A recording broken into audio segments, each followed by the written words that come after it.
না, প্রথমত এমন একটি ঘটনা, যে ঘটনা সারা বিশ্বকে নাড়িয়ে দিয়েছে। আমি শুধু পশ্চিমবঙ্গ বলবো না, ভারতবর্ষ বলবো না, সারা বিশ্বের বিভিন্ন প্রান্তে আমরা সকলেই জানি এই ঘটনাকে কেন্দ্র করে বিভিন্ন ধরনের আন্দোলন গড়ে উঠেছে, মানুষ প্রতিবাদ জানিয়েছে।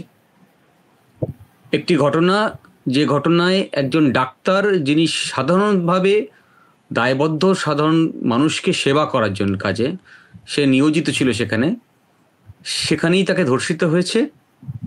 সেটি একটি সরকারি হসপিটাল এবং যেখানে 24 ঘন্টা পুলিশ পাহারা থাকেন। এই ঘটনাগুলোই হচ্ছে ব্যতিক্রমী ঘটনা অন্য 5টা ঘটনার থেকে। এখন এই ঘটনার পরেই আমরা যেটা দেখতে পেয়েছি, যখন আমরা ভিকটিমের পরিবারের সঙ্গে যোগাযোগ করতে পারি, বাবা মায়ের কাছ থেকে আমরা পাই সম্ভবত 4টি বা 5টা ভয়েস রেকর্ডিং, যেটা প্রথম কথোপকথন হসপিটাল অথরিটির সঙ্গে তার বাবা মায়ের। এবং আমি শুরু থেকেই বলে আসছি যে এইটা হচ্ছে এমন একটি এভিডেন্স যা অত্যন্ত গুরুত্বপূর্ণ। এবং যদি ভয়েস রেকর্ডিংগুলো শোনা যায়, এখন পাবলিক ডোমেনে চলে এসছে, তাহলে দেখবেন যে প্রথমে মিথ্যে কথা জানাচ্ছেন যে তার মেয়ে অসুস্থ, তারপরে জানাচ্ছেন তার মেয়ে সুইসাইড করেছেন। এবার বিভিন্নভাবে ভার্সান চেঞ্জ হচ্ছে এবং সেই কথোপকথনগুলো শুনলে বোঝা যাবে পুলিশের উপস্থিতিতেই এই কথোপকথনগুলো হচ্ছে। ঘটনাক্রম আগাতে থাকে। আমরা দেখেছি এখনো পর্যন্ত আমাদের হাতে যে এভিডেন্সগুলো এসছে, যে যে শ্মশানে সাধারণত পরিবারের লোকের পারমিশন নিয়ে দাহ করা হয়, সেই শ্মশানে দাহ করার জন্য পারমিশন দিচ্ছেন, সই করছেন যিনি তৃণমূলের হয়ে প্রতিনিধি হয়ে যিনি নির্বাচিত একজন সদস্য। এখন এই তৃণমূলের নেতাদের ইনভলভমেন্ট, সরকারি হসপিটালের ধর্ষণ, সরকারি যে হসপিটালে ধর্ষণ হয়েছে সেই হসপিটালে যিনি প্রধান, তার প্রাথমিক দায়িত্ব হচ্ছে পুলিশকে ইনফর্ম করে একটা এফআইআর রেজিস্টার করা, সেটা না করা, এই সবগুলো মিলিয়েই মানুষের সন্দেহ দানা বাঁধে। এবং ঘটনাক্রম যেভাবে আগাতে থাকে তাতে দেখেছি যে আমরা সন্দেহ করি খুব স্বাভাবিক কারণেই যে কলকাতা পুলিশ সঠিক পথে তদন্ত নিয়ে যাচ্ছে না। সিবিআই সম্পর্কে আমাদের পুরনো অভিজ্ঞতা মোটেই সুখকর নয়। এবতো পরিস্থিতিতে যখন পরিবারের হয়ে মামলা লিখতে বসি আমরা, তখন যে প্রার্থনা করেছিলাম, যেটা এখনো পাবলিক ডোমেনে আসেনি, সেই প্রার্থনা একেবারেই আমরা সিবিআই প্রার্থনা করিনি।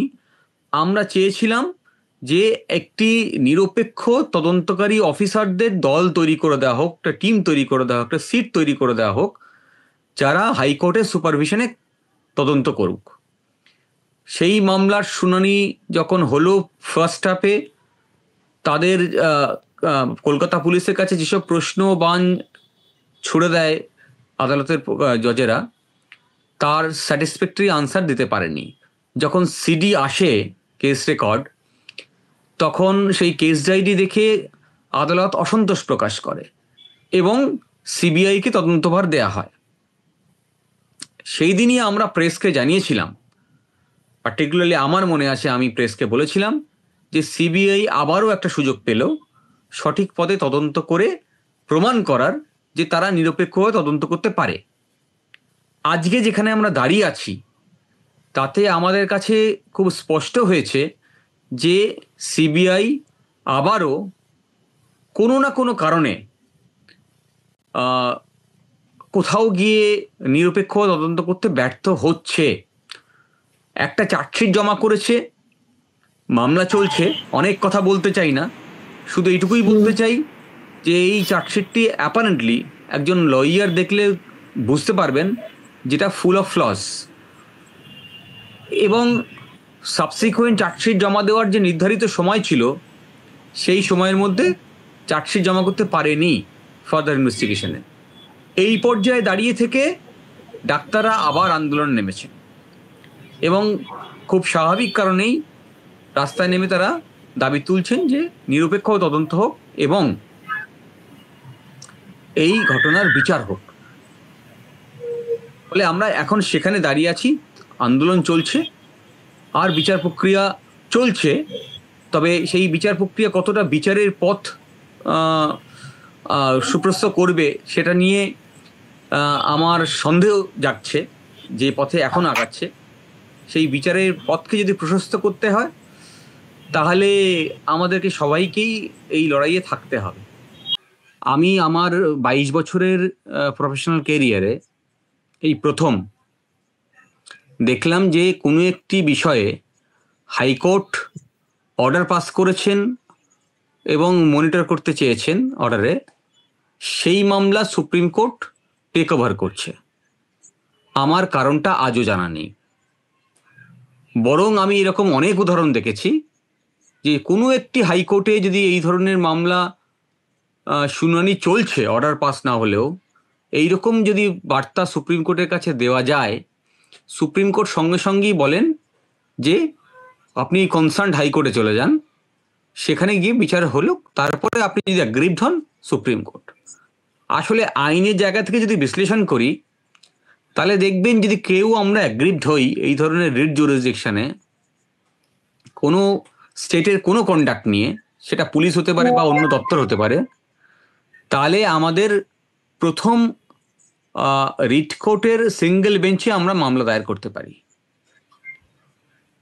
সিঙ্গেল বেঞ্চের কোনো অর্ডারে যদি আমরা কেউ অ্যাগ্রিভড হই, তার এগেনস্টে অ্যাপিলের সেকেন্ড ডিভিশন বেঞ্চের পর আমরা সুপ্রিম কোর্ট যেতে পারি। এই যে তিনখানা ফোরাম, এই তিনখানা ফোরাম ল আমাদেরকে প্রোভাইড করেছে। তাহলে এই তিনখানা ফোরামের জায়গায় বিচার না পেয়ে যদি সরাসরি টপ ফোরামে যায়, তাহলে কেউ যদি অ্যাগ্রিভড হয় তাহলে তার আর বিচারের জায়গা থাকে না। এইটা, এই যে তিনটে ফোরামের কথা বললাম, এটা তার one of the important reason. এখন এই ক্ষেত্রে মামলাটা ডিভিশন বেঞ্চ শুনেছে, সিঙ্গেল বেঞ্চ শোনেনি। কেন? কারণ বেশ কয়েকটা পাবলিক ইন্টারেস্ট লিটিগেশন হয়েছিল এবং সেই পাবলিক ইন্টারেস্ট লিটিগেশনের মামলাটা ওই দিন ফিক্স ছিল।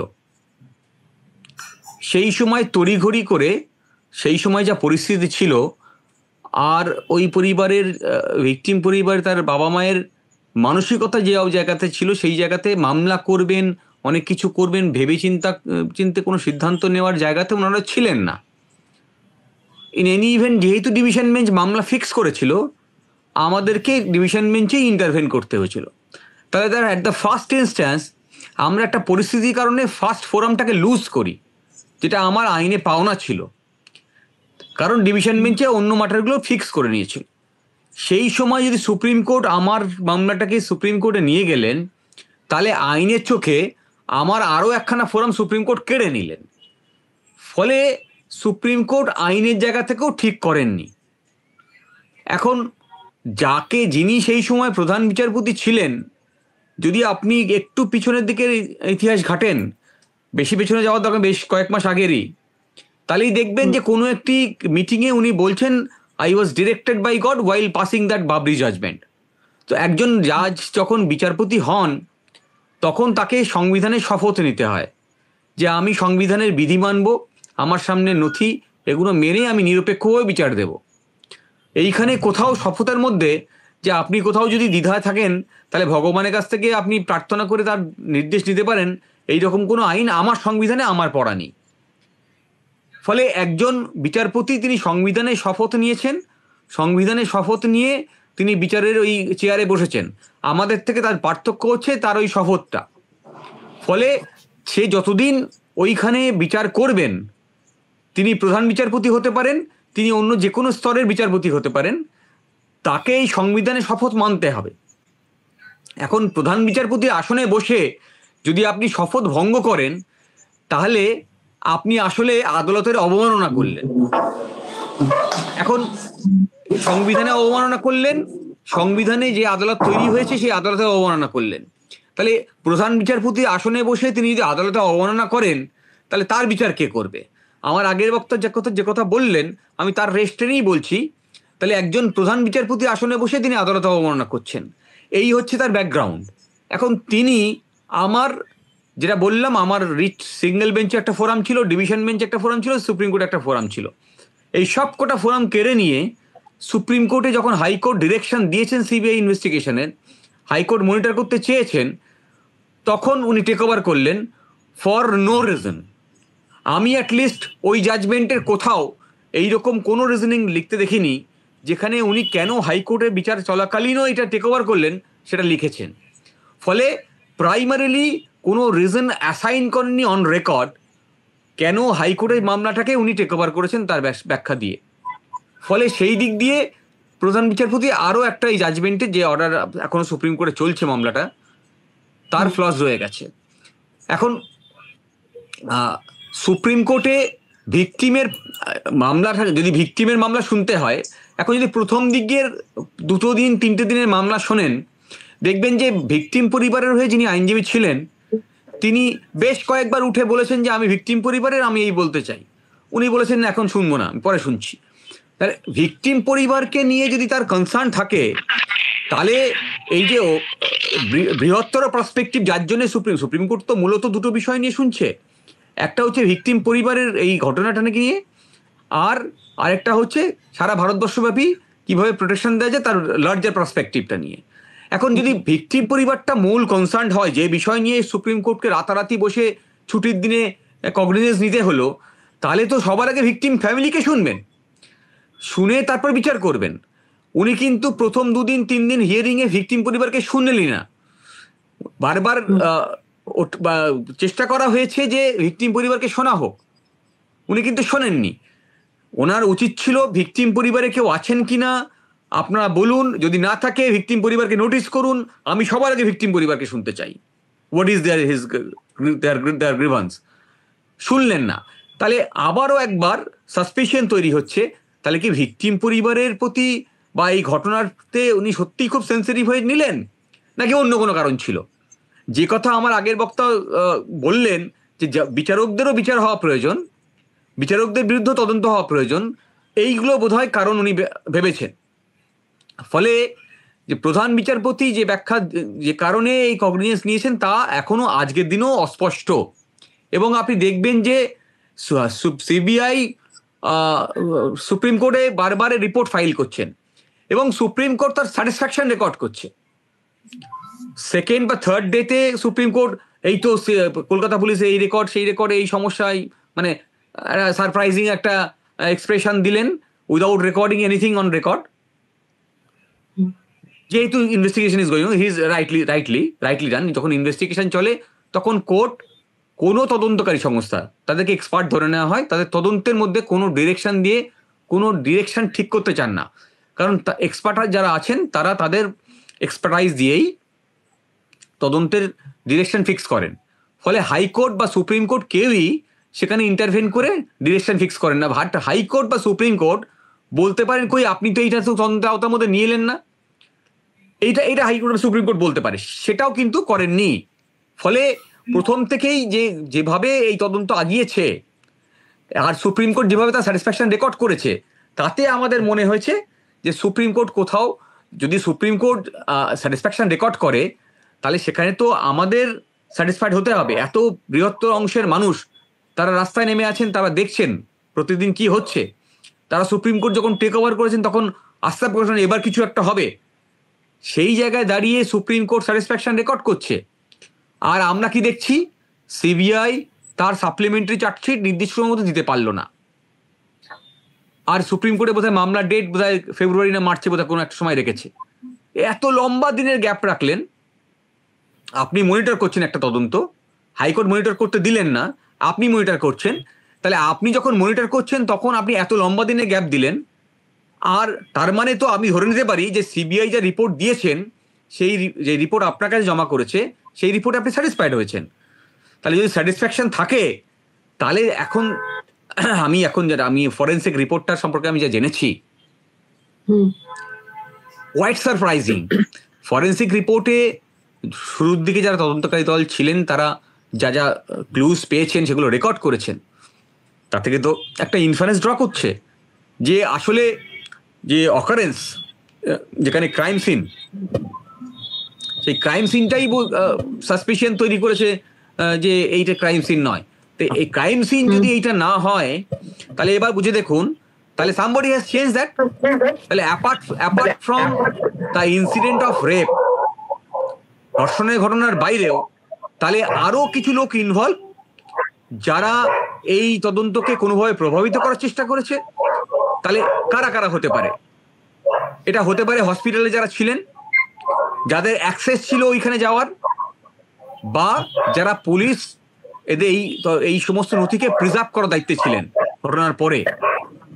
তাহলে আপনি যে ঘটনায় পুলিশ কমিশনার সরাসরি স্থানে চলে যান, অবস্থলে চলে যান, এবং 3 ঘন্টা ধরে ভিকটিমের বাবা মা দাঁড়িয়ে থাকেন তার সামনে, তার মেয়েকে দেখতে পারেন না, এরকম একটা জায়গায় এত দ্রুত কমিশনার পুলিশ পৌঁছে যান, সেখানে আপনি অ্যারেস্ট করছেন টালা থানার ওসিকে, এবং সেই টালা থানার ওসির পক্ষে কি কোনো সিদ্ধান্ত নেওয়া সম্ভব ছিল? আমরা তো কেউ বোকা নই। ফলে আমরা বুঝতে পারছি যে যা এই একটা বৃহত্তর ষড়যন্ত্র, সেই ষড়যন্ত্রকে কোথাও ঢাকা দেওয়ার চেষ্টা করেছে, এবং সেই ঢাকা দেওয়ার কাজে কারা কারা যুক্ত, আমার আগের বক্তা যেসব ইন্ডিকেশন দিয়েছেন, আমি কোনো অংশটাকেই বাদ রাখতে চাই না। হ্যাঁ, একেবারে উপর থেকে নিচে পর্যন্ত, এবং আমাদের সংবিধানে যতগুলো স্বতন্ত্র সংস্থা আছে যদি একটু খতিয়ে দেখা যায়, আমার পরে ডক্টর চাকি উপস্থিত হয়েছেন, আমি ডাক্তার চাকিকে শুনবো আগে, তারপরে বলবো, কিন্তু এই যতগুলো নিরপেক্ষ সংস্থা আছে, এই নিরপেক্ষ সংস্থাগুলোর প্রত্যেকেই কম্প্রোমাইজ হয়ে গেছেন কোনো না কোনো জায়গায়। আমি এখনো আশা রেখেছি যে সকলে নয়, সকল ব্যক্তি নয়, সকল অফিসার্স নয়, আমাদের সকল জাত সম্পর্কে আমরা বাজে কথা বলতে পারবো না। এখনো আমরা জানি যে অনেক বিচারক আছেন যারা সত্যি সত্যি প্রোঅ্যাক্টিভভাবে বিচার দেন। আমরা তো দেখেছি কিছুদিন আগেই আমাদের দিল্লি হাইকোর্টে দিল্লিতে যখন রায়েট হলো, তখন যে আমার বিচারকের নামটা এই মুহূর্তে মাথায় আসছে না, উনি রাতারাতি রিপোর্ট চাইলেন ওখানকার পুলিশের কাছ থেকে, হ্যাঁ, যাতে ঘটনাকে রেমেডি দেওয়া যায়, ঘটনাকে রিড্রেস করা যায়। এবং তাকে আমরা কি দেখেছি, তাকে রাতারাতি ট্রান্সফার করে দেওয়া হলো, এবং ট্রান্সফার অর্ডার আসার আগে থেকে তাকে রিলিজ করে দেওয়া হলো, মানে এত দ্রুততার সঙ্গে করা হলো। হ্যাঁ, এখন এই ঘটনাগুলো ঘটছে, এখন কিছু করার নেই, আমাদের এগুলোকে অ্যাড্রেস করতে হবে। ফলে সেই জায়গায় থেকে কাউকেই আমরা সন্দেহের ঊর্ধ্বে রাখবো না, নিরপেক্ষ সংস্থা বলে সন্দেহ করব না, এই জায়গাতে আমরা নেই। আমরা সাধারণভাবে, আমি শুরু থেকেই বলছি, এই তদন্ত চলছে যেমন আদালতের তত্ত্বাবধানে, তেমনভাবে এই তদন্ত চলছে সাধারণ মানুষের তত্ত্বাবধানেও। সাধারণ মানুষ প্রতিদিন এই তদন্তের উপর নজর রেখেছে, আমাদের আরো নজর রাখতে হবে।